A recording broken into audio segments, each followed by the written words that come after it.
Hello, everybody. Welcome back to the channel. Welcome back for another video. Hope you're all good. Hope everyone out there is fantastic. How's everyone doing? How you doing? How you living? What's life like? What's new on your neck of the woods? And I hope that you're all having a great day. Now, that was a real question. I have to keep asking these questions because, there's a lot going on. There's always a lot going on. So just trying to check in. Don't forget to leave a like on the video. It's a free and easy way to support the channel, to support the algorithm, to help me out. Yeah, just simply by leaving a like. And without any further ado, let us jump right into it. Yeah, you guys, I mean, if at this point you don't know the deal, I'm not, maybe you're new here. Hello to thee, if you are new to the channel. We are witnessing a digital accumulation moment in history unlike anything that we've actually ever seen, like significantly. For whatever the reason might be. We know the reason, but I feel like there's something else that's going on. Countless at this point numbers of companies are announcing multiple daily are announcing that they are buying up Bitcoin and other cryptocurrencies and how much they love them and need them. I know that sounds like a joke as well. No, like the press releases that they release are like, oh my gosh, like, are you in love with this coin? Like that kind of thing. But I guess we're expanding. I guess that would be the moral of the story here, is that apparently a lot of other coins are quite delectable to a number of other companies. We started out with just Bitcoin that moved into Ethereum, that moved into XRP. We've had one Solana company, one Dogecoin company, and I don't know if they were joking because we haven't heard a word from them, like not one single word. I don't know if they were just trying to get themselves into the news. We've had 2 or 3 Binance coin reserves or companies, and it's just kind of it's okay. It's just all right. Well, you can do what you want to do. In the news today, a biotech company has done the unthinkable. Based on reports, a company by the name of MEI Pharma. MEI Pharma has announced it's not what you think. It's far more. They've announced a 100 million US dollar investment into Litecoin as part of their corporate treasury, backed by Titan Partners Group and broker firm GSR. I need to give some kind of a light explanation for those of you who are maybe scratching your blockchains right now. Litecoin is a legacy coin. Litecoin is incredibly similar to Bitcoin in a number of fashions, all except for price. It is a source code fork of Bitcoin. So it is Bitcoin, but in a different manner. It has different tweaks. It doesn't have 21 million maximum. It has 84 million maximum. It has a halving, same as Bitcoin. They go around each other. So Litecoin's happenings happen after Bitcoin. Then there's Litecoin. Then there's Bitcoin. Similar in the exact same way. Historically, Litecoin was always supposed to be the silver to Bitcoin's gold. And then eventually the narrative kind of switched to Litecoin being a test net for Bitcoin. So anything that works on Litecoin will work on Bitcoin. And that was major news years ago when we were talking about a private, yes, completely private transactions for Bitcoin. And then Litecoin tried out a protocol called Mimblewimble. Yep, I know Harry Potter. I got it. And then we were expecting it to be put on top of Bitcoin, but I think Bitcoin needs to go a lot higher in numbers before that actually becomes a proposal. So, right. Litecoin is their choice. It is lightly unorthodox, but I assume as Bitcoin is getting more and more staking protocols, Litecoin will do the same. There's a lot of, Litecoin has kind of grown steadily over the years. It will simply be a, let's see if more companies do the same with Litecoin and or, if Litecoin finds more use cases in some sort of form and or fashion. I know it's a bit weird, but here we are. According to a recent SEC filing, MEI Pharma acquired 29 million shares at $3.4 a piece through a PIPE deal, and it plans to use the selling of those 29 million shares at $3.42 a piece. It comes out to 100 million, and they're planning to funnel 100% of its net proceeds into Litecoin. The company has also named Charlie Lee, Litecoin's creator, to its board, a step that suggests MEI wants expert help building crypto use cases in the finances arm. They might be using Litecoin's blockchain for their information. They might know other companies who are like, hey, we want to do A, B, and C on like a blockchain. Do you know anything? And they're maybe taking the first steps. I told you, and I'll tell you again, every time we hear about these companies putting 100 million, 500 million, a billion, I don't think that's hope. I think that's like knowledge. I don't think these companies are hoping that it's going to take off. I think behind the scenes, they know something. How inclined are you to put $100 million into Litecoin? I feel like you'd need to know behind the scenes that something is about to happen. Something's happening with the price. Something's happening with staking. Something's happening with another reserve from another country. Like it's that kind of thing. It's the same exact thing when we hear any company talking about moving $500 million into Bitcoin. I'm like, you guys know something, you're just not telling us.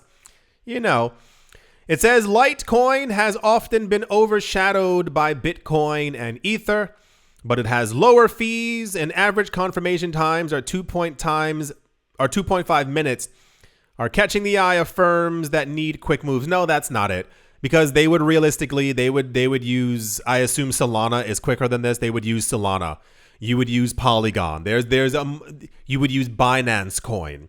There are a multitude of other coins you could use that have more transactions per second. And a lot of other chains have, it takes 4 seconds to have finality of the actual transaction on chain. I don't think 2.5 minutes caught their eye and they were like, whoa, 2.5 minutes. No, that's not how it usually works. So as much as people would like to believe that these things are happenstance or simply random and I think we're going to choose Litecoin and people go, wow, look at their conviction. No, it's always something else. So yeah, here's the actual thing on their website, or rather from One Safe Banking Web3, whatever this thing is, talking about it as well. Also, I guess from a regulatory standpoint, for those of you who don't know, similar to Bitcoin, because Charlie Lee kind of left the project years ago, Litecoin is more or less also definitely a commodity. Not having that conversation again, but there is no leader of Litecoin. It kind of just exists on its own. So, I mean, also part of the reason why it hasn't been hyped is because Bitcoin is Bitcoin. Got it. But every other coin has a company or a foundation behind them that can throw millions into advertising or lobbying, what have you. Litecoin does not. So at some point, Litecoin is going to hit $1,000, $5,000, $10,000. But sure, why not? This was definitely one of the more different news stories. That's the company just purchased $100 million's crazy. $100 million into Litecoin. And yeah, let's move on. Continuing, something weird is happening, and I'm going to need everyone to stop pretending that this isn't actually taking place so that we can all start making smarter decisions about everything that's currently happening. A lot of banks years ago in 2016, 17, 18, 19, and 20, I guess I want to say they were pretending that they didn't like Bitcoin and they talked negatively about Bitcoin and all that other kind of hubbubaloo. But where we are now is that no, they're kind of going full force, and it makes me worried that they have the buying power more than individuals, normal people, to actually make sure that normal people don't have any Bitcoin at all. And sometimes normally when I talk, I just assume that some people are listening and other people are kind of rolling their eyes. I don't know. It's just a thing that I have because I've had it my whole life. I told you that story before, but no, the big money's here. They're working in relative silence. We see in the news that it's happening, and I guess other people just want to pretend that it's not taking place. A bank called PNC Bank, one of America's leading financial institutions, is apparently preparing to offer cryptocurrency buying, selling, and custody services to its customers by collaborating with Coinbase. That is, and I think we can all be kind of honest here. Why not just use Coinbase? Why would I choose to use a bank that's using some of their services? But okay, in a joint statement on Tuesday, it was stated that PNC will build its own crypto transaction infrastructure. Wait, like a blockchain? Nope. Using Coinbase's enterprise crypto as a service CAAS platform.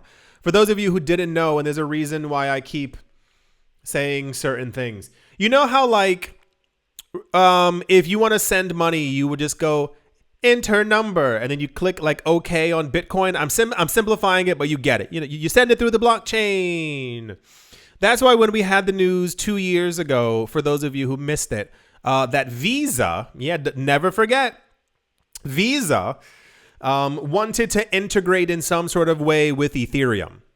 In that, let's say I'm trying to send you money, and I would have to go to Visa's website.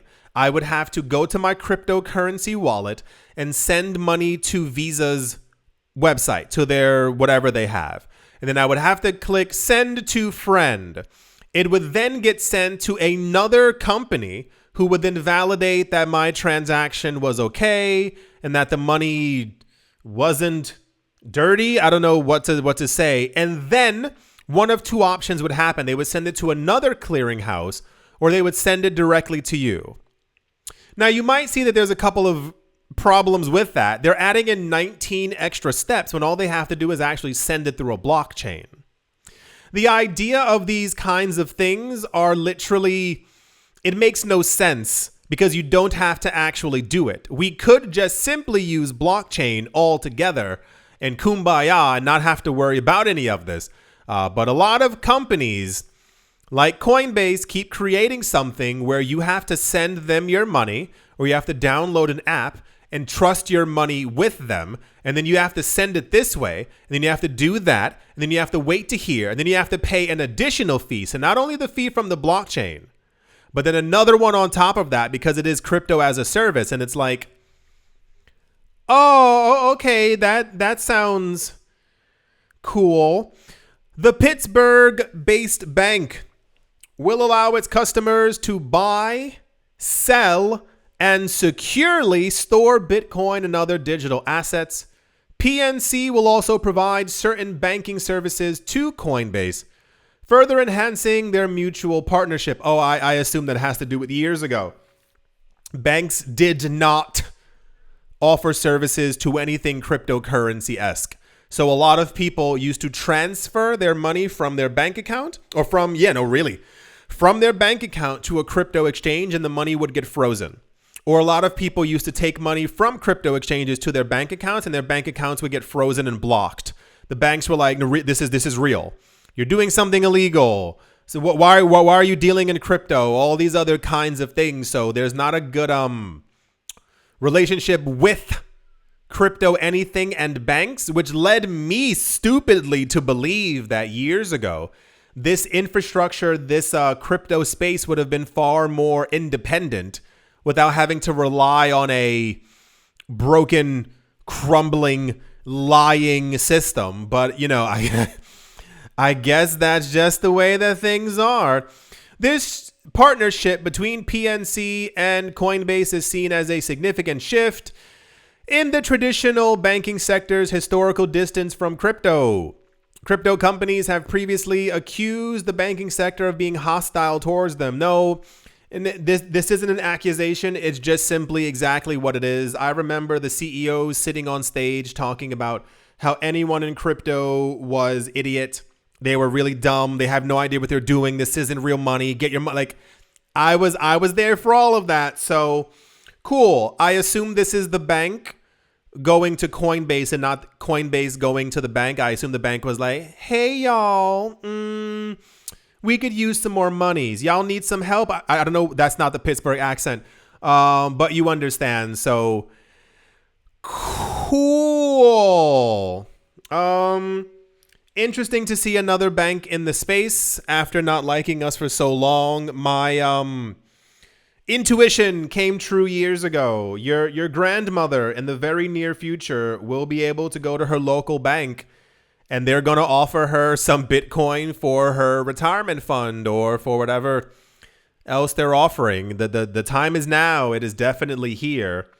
So, yeah, I would only love to hope that, there's going to be 8 billion people.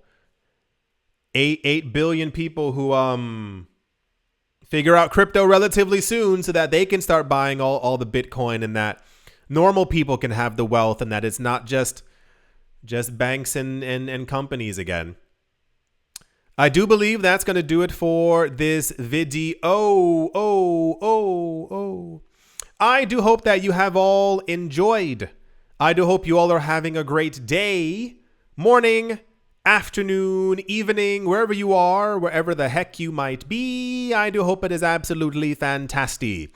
Thank you all once again for watching, listening, liking, commenting, and supporting. And I will most certainly be talking to you all soon. See you.